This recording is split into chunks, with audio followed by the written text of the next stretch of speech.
Alright, for today's critical thought, we're going to be talking about how to combat grinding in video games. Seems like the discussions about grinding when it comes to game development and progression have gotten very interesting over the last few days. Now, of course, this also depends on the developer not artificially putting in grinding, as we've seen with the debates regarding loot box and monetization. But we've talked about the concept or the philosophy of what is grinding on an earlier critical thought.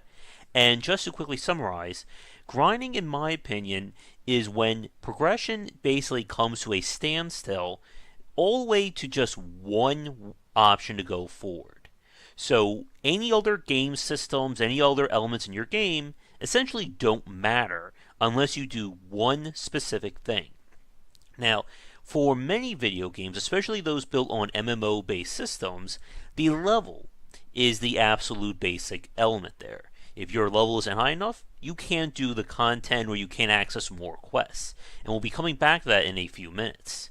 Some games may do it by a gear system, having the right skills. When we talk about loot box or gacha design, we mention, of course, the rarity system. And what happens is, it doesn't matter anything else that you're doing. Unless you do X or you improve it, you are not going to make any progress. And when that happens, it can be a killer for any motivation to keep playing your game. Now, when it comes to actually fighting or mitigating grind, that's where things get very interesting. Because we can look at things from an implicit and an explicit point of view. And we'll start with implicit because it's definitely more fascinating from a design or game designer standpoint. Now, when I'm talking about implicit ways of combating grind, we're talking about tweaking stats and behind the scenes to reduce the need to grind on content. And it's very simple, I guess, in a high-level sense to talk about. So let's pretend that between my two fingers here is the course of playing through a level or a dungeon or anything like that. So from start to end, let's say it takes 20 minutes to go through. And that's without having any combat. That's just straight from point A to point B. Within that span of time, you as the game developer, if you built like either set encounters or random encounters, you should have a general idea of how many fights someone's going to get into within that 20-minute period. From there, you can deduce how much experience they'll gain and understand what level to place the boss and what level the player should reasonably be at. As we've talked about before, one of the challenges of RPG-based systems is the fact that it can be hard to nail down just exactly how powerful the player is. This is why when Blizzard basically just went full scaling for Diablo 3, that was essentially the easiest of the options. But when it comes to combining grind along these lines, what you're doing is essentially streamlining as much of the need for leveling as you can. Because remember, players will only grind experience if there is a need to do it. If I can beat the boss of the dungeon without fighting anyone else, then why should I go fight those other guys? And of course, we could take this even further into min-maxing and speedrunning, but that's probably a little bit beyond what we'll talk about today. But when it comes to this kind of implicit attempts to combat grinding, it's very important to understand just how much you want the player to be repeating these situations. For instance, when I played Persona 5, one of the things I ran into was I was able to get all the way to the end of the dungeons on either 1 day or 2 days of in-game time. But even though I was going into every encounter that I had on the map, I still was under-leveled for those boss fights. And that was very frustrating to me, because of the fact that I didn't want to do extra grinding. And these are cases where the difference between what I was fighting the boss at before and what I was at when I beat them, nothing I did was different. It was simply pure stats that was the reason why I was winning or losing. And again, when the player doesn't have control over the progression like this in terms of their own in-game action, this is when it can become frustrating to play. Now, with that said, though, let's talk about explicit ways of combining grinding. These are elements that the player will either see or experience, and they're more a part of the game design and systems thereof. Now, going back to what we were saying a few minutes ago regarding MMO-based combat or MMO-based systems, one of the most popular ways of avoiding grinding is to present the player with special or specific events designed to give boosted experience. And the simplest way to describe those are, of course, the story-based quests. Every time you do a quest in an MMO, well, I think I just put too many M's there, but you get the point, you will get a huge amount of experience as part of the reward. Much more than what you would have gotten for just killing those enemies if you were just out in the wilderness fighting them. And that's a point, or that's the point, because by doing the quests, you're going to be superseding the need to fight common enemies when you're going from point A to point B. And if the designer does their job right, by the time you complete the final quest for an area, you should have already be at or above the level requirement for the next level. And this is one of the issues I ran into with playing MMOs such as World of Warcraft back in the day and Tom Clancy's The Division. Of course, Tom Clancy being more shooter than MMO, but that's a story for another time. When I originally played World of Warcraft, and we're talking, year one of it, I remember getting to, I think it was like level 45 and having no more story-based quests. And what ended up happening was, in the next chain of quests and the next upgrade for my class, didn't happen until level 50. So for 5 levels, I had to grind normal enemies, and I don't even remember how many hours that took. But by the end of it, I was just sick of World of Warcraft. And that is a major fault of the design. Now, with that said, though, when it comes to story-based missions like that, you always have to fine-tune the experience to do that, or have additional content you can do, which we can take to The Division. The Division features, of course, the story-based, I forget what they're called, I think it's just contracts, which are, of course, the major events. They have their instance, you have a boss fight, and so on. But what ended up happening was there were cases where I completed all the story-based missions and there was nothing else I could do story-wise to keep going. So what the developers implemented, and this is kind of a band-aid fix if we think about it, is give you all these side content. For anyone who's played The Division, you have side quests in the form of, I think, collecting resources, little like mini-game side quests, and of course those related to the 3 tiers of progression. I think it was security, hacking, and I forget the third one. And the point was, by doing anything in the world, you were going to earn experience directly related to your level. Now, it wasn't going to be as much as doing the story-based missions, but it kind of helped the fact that you had nothing else you could do at that moment. But, like I said, it still is not that good if you're someone just going for the main content and then you're told you can't do anything else. Now, there are other ways to combat grind explicitly like this. There's, of course, the ever-popular rest experience, or rewarding the player for logging off and giving them additional experience, let's say once every 24 hours. And you'll see free-to-play games make use of this, that they'll have daily events where once a day you can do X, Y, and Z, and you'll gain bonus resources or bonus experience. And then you have the choice to either play the game normally, or just go away and come back the next day.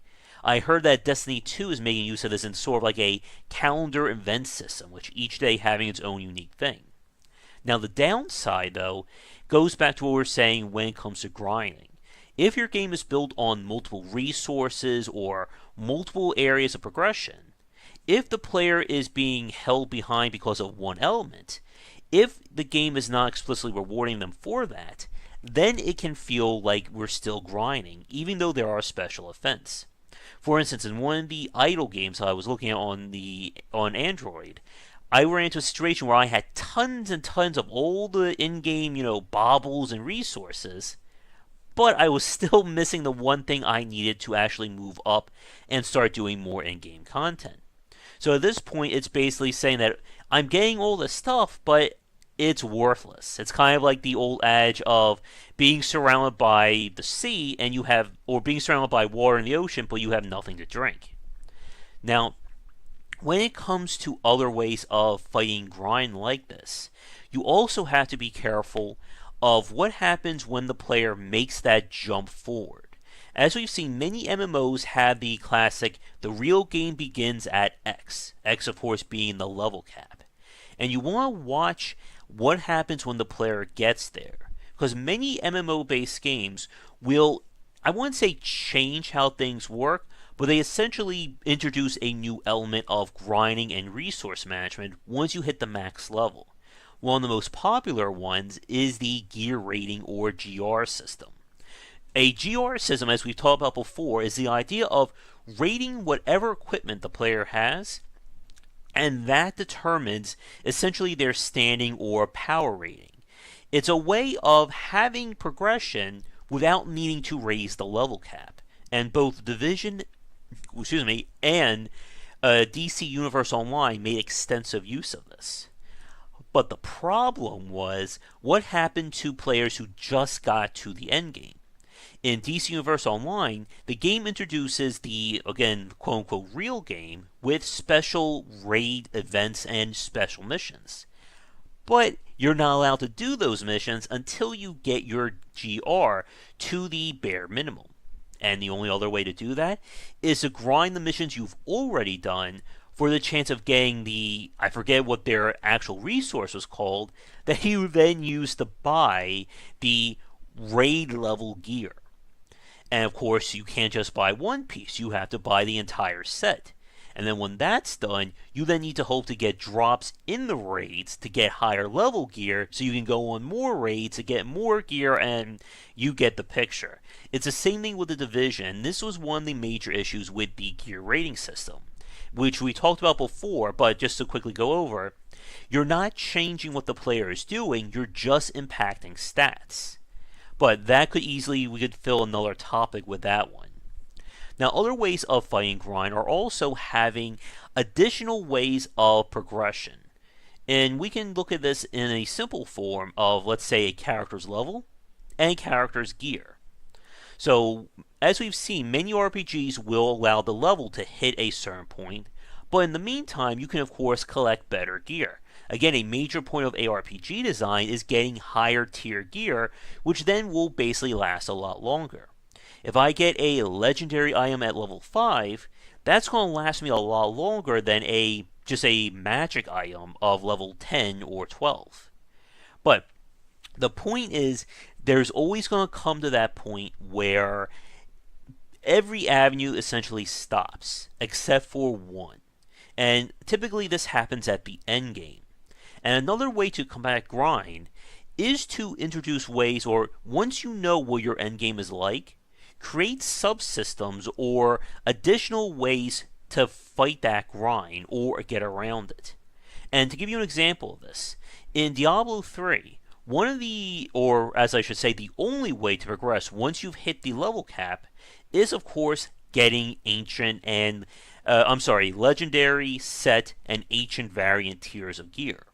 Now, of course, the chance of those dropping is very, very low. So what Blizzard did was implement essentially a 3-tier system to give you a greater chance of getting that gear. You have the common rifts, which if you do them, you'll get rift stones, which gets you into the greater rifts. And the rifts are basically compact sections of enemies with a greater chance of getting that gear. In fact, on the greater rifts, once you start getting well enough to be able to beat the Rift Guardian very quickly, you're going to get flooded with with legendary and set items, and sometimes the ancient variety. And then from there, they introduce, of course, the gambler mechanic. And the gambler is basically you use blood shards to roll possibly any item of a respective category. And then what Blizzard did with the Reaper of Souls and patch, I think 1.04, was introducing yet another way of combating grind, and that was being able to recycle any legendary or set items into another item of that same class. Let me rephrase that. For legendary items, you can take any rare item and upgrade that to a legendary version of that weapon. So if I have, or that piece of gear. So if I have a helmet, I could upgrade a rare helmet to a legendary. A voodoo, whatever that thing is, the little fetish doll, whatever, I can upgrade that. Or with Kanai's cube, I can also take a set item and change it into another set item of that same set.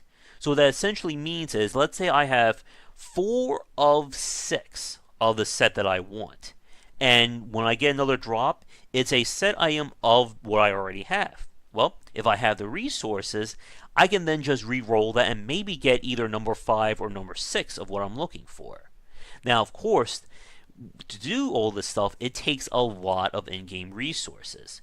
But Blizzard has got it down to a T that whatever you're doing in the game at the end game level will work towards these options. If I keep doing rifts, I'm going to keep getting blood shards. If I keep getting blood shards, I can do roll at the gambler. But at the same time, I can also get the greater rift stones that let me go into the greater rift. And then I'm getting resources and more legendary and set items, which I can either upgrade, mill, reroll, and so on.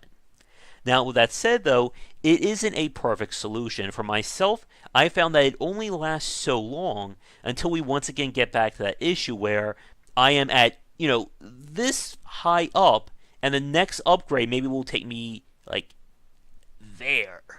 And it's just not really working for me.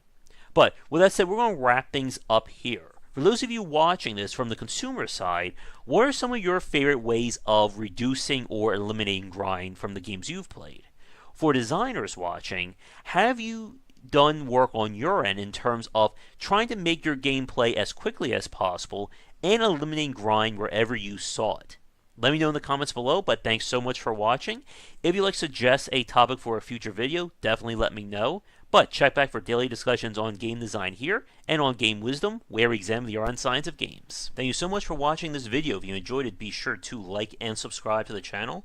Check back around 10 Eastern for regular streaming. If you'd like to suggest games for me to cover or topics to talk about, let me know in the comments below. For a collection of my writings as well as weekly podcasts on design, check out game-wisdom.com. To support the Game Wisdom Patreon, you can find us on there on patreon.com/gwbycer. $1 will get you into our private Discord channel where we talk game topics and more. $5 will get you voting privileges for any major event, including the Saturday Night Grab Bag, Patreon-funded goals, and more. Thanks again for watching, and I hope you enjoy more videos here on the Game Wisdom YouTube channel.